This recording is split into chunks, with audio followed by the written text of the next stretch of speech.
Hello, conscious investor, and welcome back. I'm your host, Julie Hawley. For over 4 years, I've paired my background in real estate investing, education, and coaching to create powerful content for you each week. This podcast is where we take a holistic approach to investing by focusing on 3 ingredients to a life of personal freedom: health, mindset, and wealth. We'll talk about everything from passive investing through syndication and how to use your retirement accounts to boost your investing, to mineral balancing and gut-brain health, and into topics that cultivate your inner strength and resilience so you can thrive regardless of any of life's current events. And yes, those are all episodes currently available and linked in the show notes below. Join me each Monday for a mindset episode and later in the week for an interview with expert investors and health professionals so that you can experience your greatest health, strongest mindset, and build the wisest wealth. Monick, I am so thrilled to have you here on the Conscious Investor podcast. Welcome. Thank you for having me. I'm so honored to be here. It's such a joy. And one of the really super special reasons why I wanted to have you on today is specifically because you are literally the linchpin. When I go back to the timeline as to what took place years ago in my journey that shifted everything, you were part of that story. I tell this story on so many podcasts. And years ago, when you were on my podcast, when it was still Ask Me How I Know, I shared this story. But for you, conscious investor, I'm going to give you the condensed version. I was trying to figure out a better way to invest in real estate. I was tired of a 1-to-1 single family ratio. And I was driving up to go work out. We call it North Hill in where I live. And I'm driving up listening to Bigger Pockets. After lamenting with a friend for a couple previous days, like, hey, it's cool that there are all these gentlemen on the show. That's great. I haven't heard a woman. Here I am driving up the road, and there's the voice, the happy, cheerful voice of Monick coming across, sharing about syndication and house hacking, and my mind was blown. And literally, the course of my life was forever changed, Monick. This is not an over exaggeration. Like that moment, you being on Bigger Pockets, sharing your story is the catalyst for 500 episodes of this podcast, for millions of dollars in an investment portfolio, and so much more. I cannot thank you enough. So I just have to say, wow, thank you.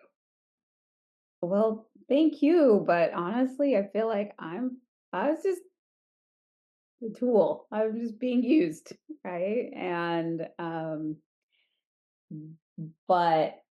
so happy that what I said mattered to you, and you actually did something with it. You actually did something a lot with it. 500 episodes. I mean, amazing, right? And all that you've done. There were a lot of people that listened to that episode, thousands and thousands and thousands, and probably 99% of them did nothing, but you took it. So kudos to you for actually taking action and taking that inspiration and creating what you've created, and how many people you have touched as a result. It's amazing how that ripple effect just continues on. And I can sit here in the beauty of this conversation and the just depth of gratitude that I have for your, just the role, like you said, a tool. And we never know when we're a tool in somebody's life. We don't always get to hear about it, but we are. We're influencing people every day. Even if you're, at work, if you're at home, wherever you are, you're influencing people, conscious investor. I have to go back. I need to go to the question, because although I know what you do and I love what you do, you've done so much and you have grown so much over the last, 5 years. I would love for you, let's talk about this with the conscious investor. So, Monick, what do you do and how did you get started? Okay. That's such a web, right? I know. What do I do? Well, as an investor, essentially, I bring groups of investors together to purchase larger commercial properties. syndication. So I syndicate multifamily, a lot of industrial, and we were sharing just before we started recording for the show that I'm going about to get a retreat center in Mexico. So there's a diversity of things, but essentially I crowdfund real estate. That's what I do. And then I also have a heart to bring women into this business. So I have another business where I teach women how to invest in real estate investor goddesses. So those are what I do. So how did I get into it? A lot of, I think, synchronicities, like the one, what got you in. I was not raised at all to be an investor of any sort. I'm a first generation American. My parents were great. Basically said, if you are going to be successful, then you go to school, you get a degree, you get a graduate degree, and then you become a doctor, lawyer, professor, engineer. Like that is success. That's the American dream, and that's what you do. So I went to law school. I became a lawyer. I was working in a big law firm, partnership track.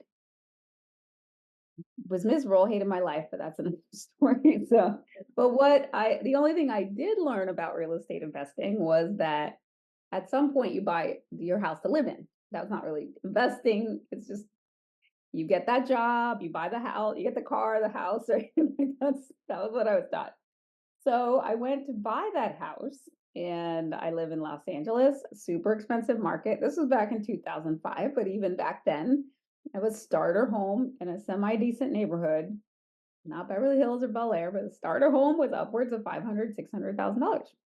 So in order to be able to do that, I essentially house hacked. That wasn't a term back then, but that's what I did. I bought a house that had multiple units. I lived in one, rented out the others. My tenants were paying my mortgage, and that's how I managed to get into the game. When I met my husband, he had a duplex. After 2008, we started to flip houses. That was what I knew real estate was like. That was what when I thought about real estate investing, I thought about those HGTV shows that I knew and loved, a flip or flop, or and I was like, oh yeah, we could do that. We've done our own home, so let's do it. And I made so many mistakes, but I started at a time when it was very easy to make mistakes and still make money, because it was after the crash. Houses were on sale, and we started doing that. And then in 2015, houses are not so on sale. Hindsight being 2020, they still were very much on sale. Wishing, but darn interest rates and I know, it's like everything's relative, but 2015 as opposed to 2010, very different market, right? And flipping is a job; it's not passive, and I wanted something more passive, and I couldn't afford anything in LA that made sense. I was looking for fourplexes, which was the biggest thing I could think of at the time. And I would be spending $2 million plus for a fourplex with zero cash flow, with negative cash flow. If I was lucky, I would break even. Right? That just didn't make any sense. And around that time, I had a synchronous meeting with someone who would become my mentor through a friend in a mastermind. Bob Helms was the host of the Real Estate Guys radio podcast, and so I met Robert Helms, and he said to me, he was asking what I was doing. I was telling him about the flipping and how that was challenging and looking for this fourplex. He said, LA is a really tough market. I always say, live where you want to live, invest where the numbers make sense. And I went, oh, until he said that. I always thought you had to invest where you could drive to your property, touch it, self-manage it. It did not occur to me that I could invest outside of where I lived. And LA is not the greatest market for investing. It's super tenant friendly. It's super expensive. It's hard to cash flow. Not the greatest. So that literally opened up the world. And then he said, "Oh, and you can buy that fourplex by yourself, but you're limited to your own capital and credit. Alternatively, you can bring a group of investors together and you can buy a 100 or 200 unit apartment building." And he started talking to me about that. That blew my mind. Evidently, hearing that blew your mind, right? Totally blew my mind. You're like, yeah, I was like, that's a thing. Like regular people can do that. I Why swear, didn't they tell me I this thought you had to be a years ago? yeah, I thought you had to be a billionaire to do it, especially in LA, right? It's like 100, it's like it's 2 million for a fourplex. Like, how can you buy 100 unit apartment building? I was just like, what? But I had this full body, yes, I want to do that. Yes, that's Just like I did. I was like, oh, yes, this is what I'm supposed to be doing. wow, right? So I was like, oh my gosh. And so I went to learn how to do that. And then as I was learning, I would go to all these conferences and there would just be no women in the rooms. I joined this high-end mastermind. It was 19 men and me. Um, and I got this divine download, bring women in, help women. And this mission to help 1 million women create financial freedom through real estate investing. So that came through, and that's what I've been on a mission to do.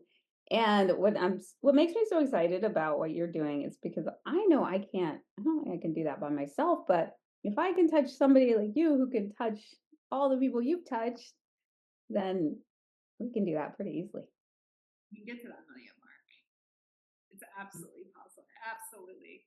I wouldn't be surprised just by nature of, knowing the people who you've touched that I am in contact with and the platforms that they have. I'm like, girl, you might be right around that million mark. I'm just saying. It wouldn't surprise me at all. I love the real estate investor goddesses, and that was a new group. I mean, I remember when it was like had just started, or you either had just launched it, or I mean, I was right there in the proximity of that window and just watching, oh my gosh, Monique, watching your growth, watching what you have created. And this is the power of belief. And conscious investor, this is for you too. Whatever it is that you believe in, if you are willing to actually put the actions behind it, the next thing you know, you have an entire group of people, thousands of people. You have your own event, you have your book, you have a TED talk, you have you have you have grown so much, and it's been so beautiful. And I mean, we don't talk often, it's like, but just to be, watching your journey has been pure inspiration to my journey, and say, it's almost like there's the role model. Like, you just keep going, girl. You can do it. Monique's done it. You got this. Keep going. So, out of your journey, I'd love to know, what were some of the, like, let's go into that. We had mentioned, off air about, the vulnerability piece and everything. And there are parts in my journey where I have felt like I have wanted to honestly just step back because I needed quiet. All of a sudden, there was so many beautiful things going on. It's like going to the Van Gogh immersive art experience. Did you have a chance to see that? I did. I did that for my birthday 2 years ago. It was great. I had to sit through it multiple times, and I just sat there. And I just sat there. The first time I watched it, I had tears streaming down my face. It was very impactful in my life, right? And I realized I hadn't had that quiet space that I needed. And I started just kind of stepping back a little bit just to nurture, And so I know that in our journeys, we have different experiences. And I'd love to know, some of the highs and some of the, I don't call them lows or even setbacks. They're just these beautiful oases of, I will go into this, lobster opportunities where, lobsters, they lose their exoskeleton and they have to go beneath a rock. And it's not because they're ill, it's just they need a little extra protection while they're growing that new exoskeleton. And so I sometimes am qualifying myself as a lobster. There's There's nothing wrong with me. I'm not injured. I'm just in growth mode, and I just need to go and incubate a little bit. So I was Yeah. just wondering, some of the highs, if you wouldn't mind sharing, some of the parts of your journey that really stand out to you. Oh my gosh. There is so many over the years. I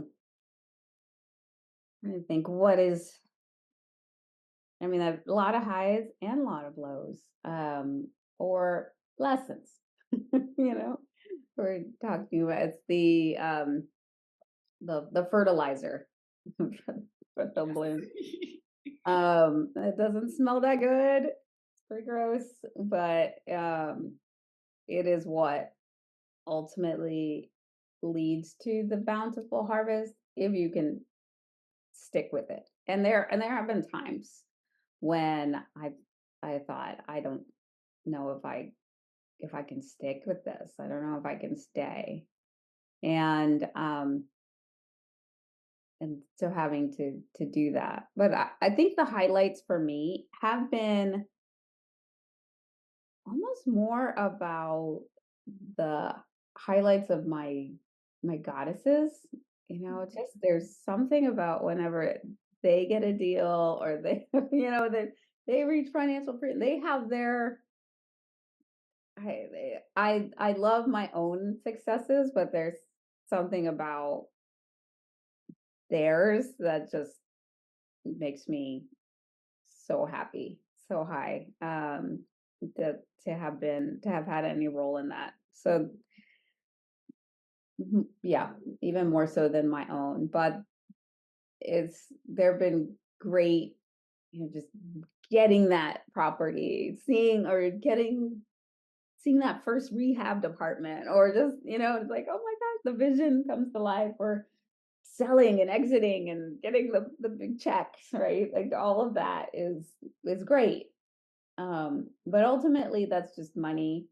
I think the other than my goddess's success, there's one building that we had really rough building, rough area, and just going to visit and having some of the tenants come up, it's like, you're the owner? Like, yeah. It's like, oh my gosh, I love what you've done to the building. I my kid, I didn't feel comfortable having my kids playing outside before. And now they can play outside. So thank you so much. Or I know if somebody else can, oh, this is so much better. I having my mom move in. She's gonna take the apartment that just opened up, and I'm so excited. Like that, those conversations where I've been able to make a property and a community better than I found it. Like those are the that's the highlight. So it's like, Mm. I love that, and it resonates with me. I very much understand those sentiments, and we've added assisted living into our portfolio, and it has just been one of the most fulfilling and rewarding asset classes to add into the portfolio. And to know that, like, when you're impacting lives on that level, like when you have a resident, at an apartment complex, say like, my mom's moving in now. This is such a great place. It's just so great. yeah. You mentioned that there are some times where you're like, I don't know if I can stick with this. And I have definitely a conscious investor. If you're honest with yourself, that's part of the human experience is, like, oh, I don't know. What did you tell yourself? And if you want to share, kind of what led into that, great. But Mhm. I'd love to know, especially like, how did you coach yourself through it? How did their community around you support you? And Yeah. what was that like? So, well, I'll just say one of the hardest ones was I raised money for a particular deal. I was not the operator, but the operator turned out to be a fraud, embezzled money. There were properties bought, but a lot of that money um, was lost. And um, so just going through that whole thing, um, and having people who trusted me and invested because they trusted me, and I trusted this person who that there was a lot of self-doubt, like, who am I to do this? Right? Like, why, like, who, oh my God, I can't believe that I was gullible, and I had so much, I really trusted my intuition, and it's like, oh, where was my intuition? We're like around this, and how did I miss this? And um, so that was, it was a, it for a long time, it destroyed my confidence, and I wanted to, and I said I was hiding. I was hiding in plain sight, but kind of hiding, and just really, I was devastated. And I was devastated by that whole situation. And so what kept me going? A few things. So one is I wanted to hide, never not have anybody know, because oh my gosh, why would anyone want to invest with me if they know that I did this? And just speaking to people, and as I thought, okay, well, what is the lesson that I learned? How can I take what has happened so it never happens again? Or how can I use this to help me? How can I use it to help others? And as I started to do that, and then people would tell me, wow, after hearing this, I actually trust you more. And no, you shouldn't leave. Like, you're the like, now you're even better as an investor, having had gone through that and staying, if you stick with it. And and so partly it was hearing that, partly it was also, I had a mentor who said, it's the people who can't sleep at the thought of losing anyone's money who should be raising money. Is if you didn't care if you lost people's money or not, it's like, then you'd be a terrible person to be a fundraiser. It's the ones that are like that's devastated by that. That's the yeah, that is the heart you want to do this.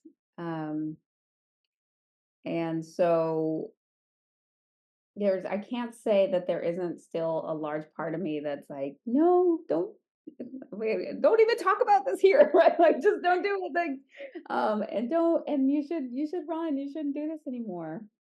But there's another part that knows that nobody gets through this game without losing money at some point. Nobody goes through this without, well, hopefully not many people will get through without meeting an unscrupulous person, but that happens. And the ones who in the end who win are the ones who don't quit. They're the ones who stay and come back and and continue.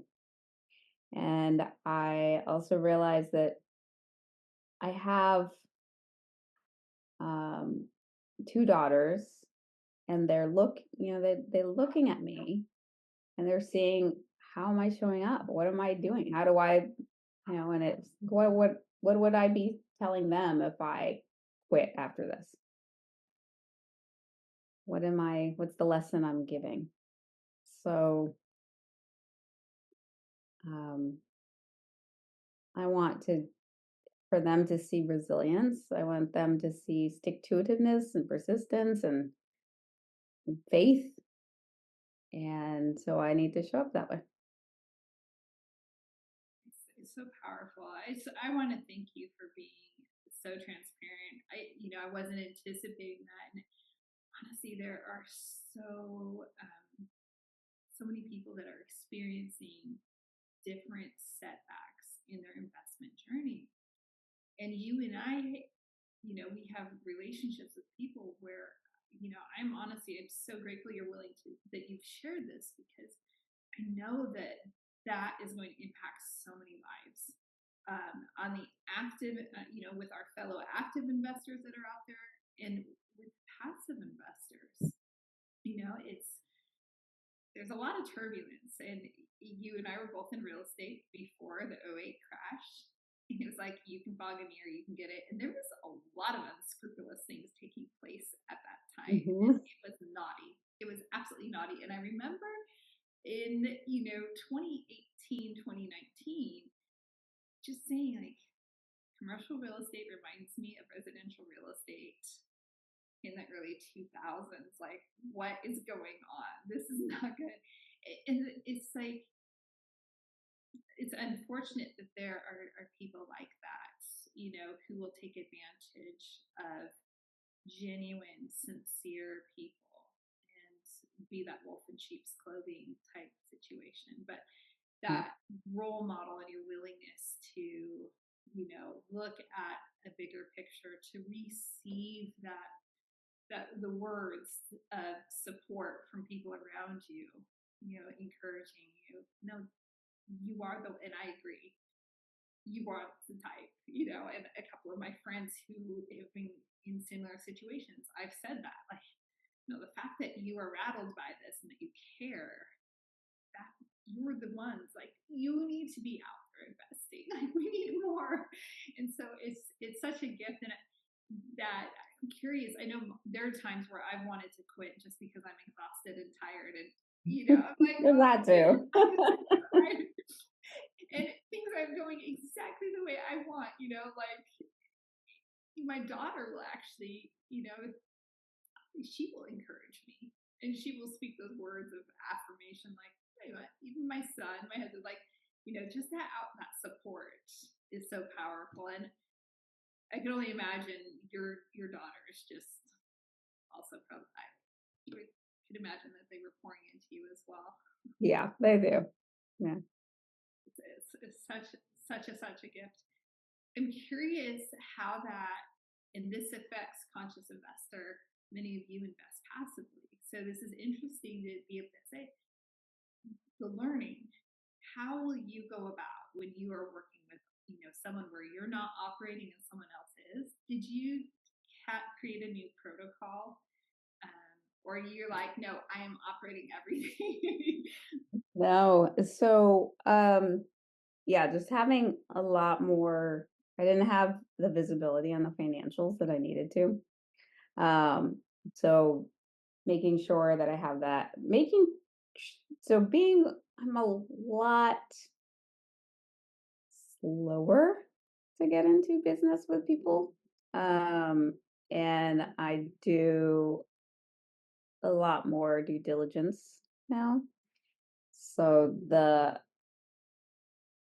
people that I do partner with, just I have a way higher level of trust, and I want us to can do the smallest initial thing we can do together, so we can fail small. This is something I learned from a mentor. Fail small, like do a test, do something that's, you see how that works. Okay, that's good. Let's do so that we can grow. So Yeah. You can do it in phases and do more and more and more. So that all of that has shifted, and so I have different protocols on moving forward. How do I get into the deal? Once I'm in the deal, how do I have more visibility? So that's, and then and more controls, and making sure that all the agreements are really dialed in, everything's very clear. It's learning. It's beautiful learning. I'm with you. I like to go deeper into partnerships versus, having a lot of partnerships, just going deeper. It's like, okay, I found my people, and we got a good thing going, and we know how to do this well together. There's a lot of, like, it took years to develop that, but it's like, this is like, it's a really good situation. I like relationships for life, and being with people that we could see doing more and more and more together, long term. Oh, I absolutely love that. I want to shift gears a little bit. Mm-hmm. And one of the elements of a conscious investor is, that we take care of our health, meaning physical, relational, and spiritual, because those are all critical elements of health. And something that you had shared on social media back in January really caught my attention and really raised my level of awareness. And that was, you had your Apple Watch had gone off and it had alerted you, to a health concern. And it really, honestly, because I'm also like that, so excited about my mission. It's so also driven as a high performer. It could be a really detrimental combination. And conscious investor, I know this resonates with you too. You like to be, ambitious about your endeavors. And so this really put a lot of reality check for me. I'll share more of that potentially, a little bit, but if you wouldn't mind, I'd love to hear about, just what happened and how that informed your life. Yeah. So my watch told me, and this was also in the context of my sister having had a heart condition, and needing to have a surgery on her heart. So, and she'd gotten a message from her watch, that it was sensing an arterial fibrillation, so irregular heartbeat.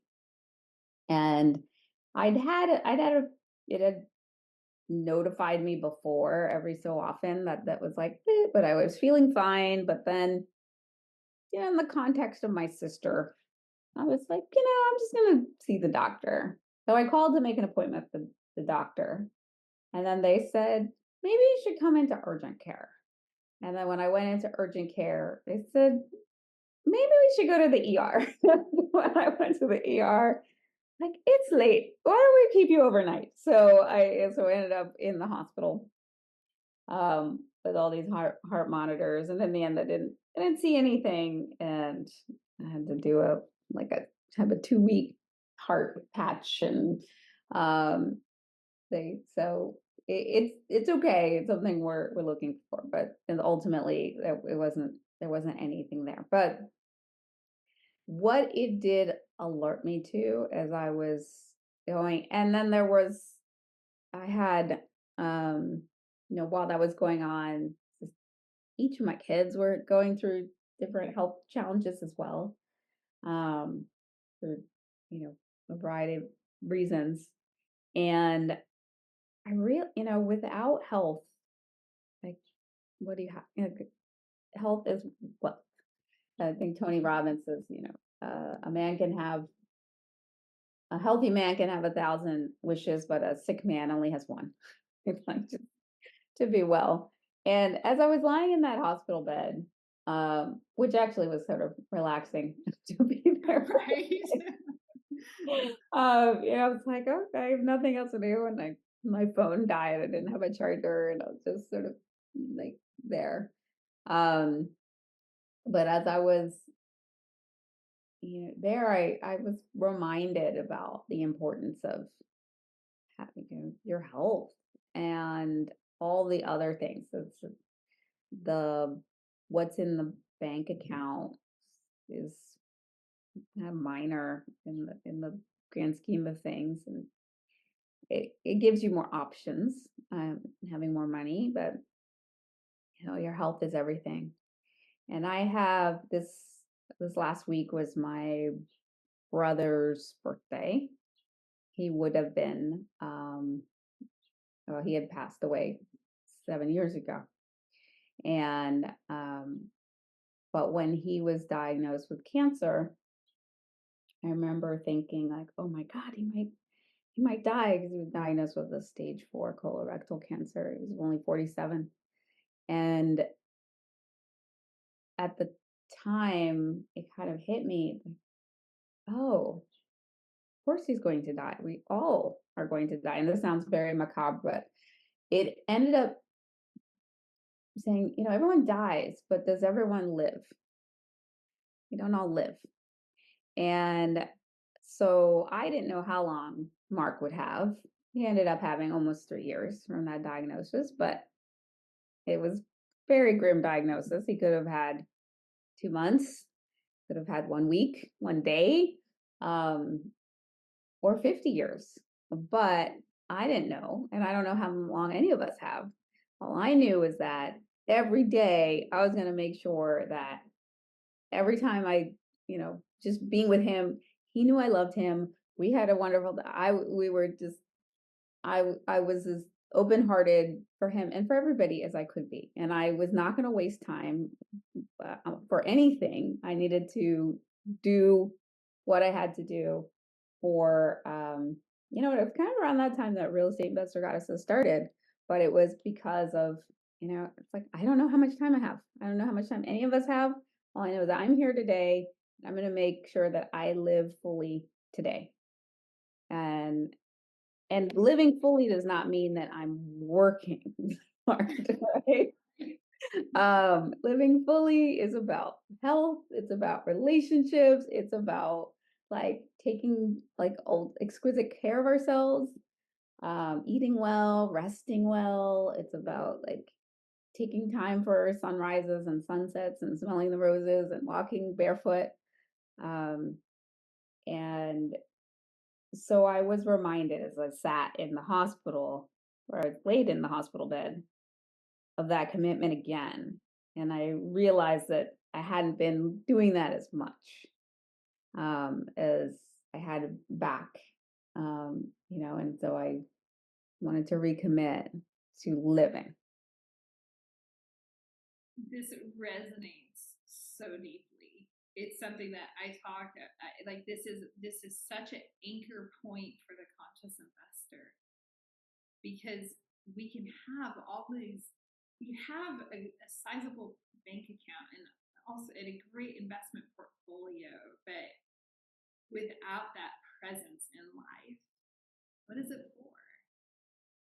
And if we're not present with those around us, for me, I think if I'm building, if I'm trying to build, say, generational wealth, am I actually teaching and leading and teaching the principles so that my kids would even be capable and competent to navigate that successfully, instead of just going off and blowing it on who knows what, right? And so it's such a big aha. And I'm sorry about your loss with your brother. And it's also exciting to see how you navigated that and use that for good. Recently, it was 9 years on Father's Day of my dad's passing, and it was a heart event, and it was sudden, and so that to me, and then learning so much more about stoicism and everything, and memento mori, is like, live with death in mind. And it's really not cynical at all. It really, when you embrace that concept, it brings this wholeness to life. It's like, why would I waste a moment of this gift I've been given? I was in an elevator at an event years ago, and I just looked at the people, and everybody in the elevator, the guys, a whole bunch of guys, right? And it was like, they all just looked like drab. And I just smiled. I said, hey guys, guess what? You won the lottery. You're alive. Like, congratulations. I was like, what if we just approached it with that excitement? Even the worst day is a day 6 feet above. Yeah, that's success. Yeah. Oh, that is success. One thing that I know, a lot of ambitious, conscious investor. I know you're ambitious. We've talked about this so many times. I'm ambitious. You're ambitious. And something you said, learning to rest well. It was kind of a passing comment. And I know that this isn't necessarily investing in real estate. This is such an important thing about investing in our well-being, so that we can live fully and show up with presence. What are some of the practices that you do that you feel like help and allow you to rest well? Okay, well, I do a morning ritual, so that's more about living well, but resting well. In the evening, I shut off the screens around 9, and I go to bed at 9:30, which is early, but so delicious now. It was like when you're a kid, you would be punished, like, you're gonna go to your room and go to bed early. And now it's like a reward It's for definitely a me. reward. I love I'm that like, reward. yes, okay, I'll go to my room, go to bed early. But getting off the screens for me has been a big shift, and I sleep so much better. But I just getting off the screens, I'll often take a shower at night, do some reading, praying, meditate, and then fall asleep. And that has really helped me. It's on a day-to-day basis to rest better. Um, and then I there are a couple of things that have helped me do less but accomplish more. So one is the one thing, Gary Keller. So asking myself, what's the one thing that in so doing will make everything else easier and necessary? So focusing on that, not being busy, but doing less that actually really moves the needle. So focusing there. And really slowing down enough to tune in. So tuning in every day is part of my meditation practice. And I ask my higher power, just God, what would you have me do today as well? And I know that that's all I need to do. I can leverage the divine. I don't have to do it all by myself, and I'm not in charge of the results. And that also allows me to rest because it's not about me. I just want to be used. That's again something else that resonates where I've been learning over the last several months that I don't have to push so hard. When you are walking in what I refer to as vertical alignment. If I'm walking vertically aligned with the sovereign, it all works out. Yeah. And I don't have to push, and I notice that anxiety, worry are just, I'm like, I'm on the right path. So I don't need to stress and worry about it. It's going to be fine. Oh, well, that's not looking so right now. This moment, but it's going to be okay. It's going to work out. And it does. But it's this crazy. I've been such an ambitious, like, oh, let me muscle through it and get it done, And it's like, Yeah. actually, you don't have to do that one thing. And just being focused and just saying, I'm just going to walk softly, walk gently on this path, and it's going to be great. Yeah. I'll do one last thing too. It's so important because a big part of the goddess way is instead of muscling through, manning up, working really no pain, no gain, working really hard. It's a very masculine way of being. The feminine is pleasure. So how do I do what I need to do with pleasure? They can kind of figure out what is pleasurable, and pleasure is about savoring, and which requires slowing down. So I savor, slow down, apply pleasure as much as possible, and that also helps to just make the whole thing more delicious and not as hurried and frenetic. And yeah. Absolutely love that. I know that we need to wrap up. I do like to honor, time, and thank you so much for your time this afternoon. I do want to give a plug. When is Retreat Center opening in Los Cabos? Can we put some teaser out there? This is so exciting. It's very exciting. Yeah. So it looks like we'll be closing the end of September. And from there, we'll probably be building out for a couple months. So hopefully by November, we'll be open.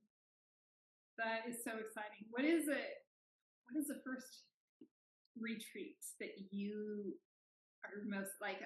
You are buying this. This has been a vision of yours for a while. It's not like Yes. it just happened. And it happens to also be a vision of mine, which is so crazy. So I'm curious, and now I'm wondering if somehow you influenced me even in that without me knowing it. But I am curious. Planting all these little seeds in your head. What's one retreat outcome that you're like really excited about, or a retreat you're wanting to host? Yeah, so it's going to be retreat centers for other retreat hosts, but one of the ones that I'm excited to host, we're actually going to be doing a retreat for our investors. So I'm super excited to have like a retreat and then a launch party with them. So I'm excited for that. What a fun way to honor it, massive partners and everything. Just so much fun. Yeah. Really cool. I love it. I can just see you're beaming from the inside out. You're just radiating like such joy. Like, this is definitely where you need to be. And the vision is to have many different ones around the world, but this is the first. Oh, I love that. Absolutely love it. Monick, I appreciate you. Thank you for your influence in my life and in the lives of so many other, real estate investor goddesses and so many other people. I know that it's not limited to gentlemen. She influences, or to women. You influence gentlemen also. So thank you just for having the strength to walk the path, even when it's cumbersome and clunky and tiring and, it doesn't work, exactly how we expect it to, but to continue on. And to do it in such a gracious way. Thank you so much for having me. This has been just delightful. Oh, I love that. Now, the conscious investor may want to get involved with what you're doing. What is the best way for them to reach out to you? Yeah, the best way is to go to reigoddesses.com. There, if you're interested in our investments, click on Investor Club and sign up there. We're going to hop on a phone call. And then we have a lot of resources on the site. So sign up for any way we can serve you. Lots of resources. And I know you can already tell Conscious Investor, it's service forward, and this is one thing I appreciate about you. I'm not transactional either. Life is about relationships. It's not about what can I get from you in this moment so that I can get what I want. It's how do we do this together? We're stronger when we work together.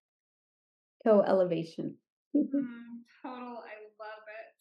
Conscious Investor, make sure you head over to REI Goddesses. Is that correct? Yeah, correct. Let me make sure I have that URL correct. REI Goddesses. And, check out what Monick has going on.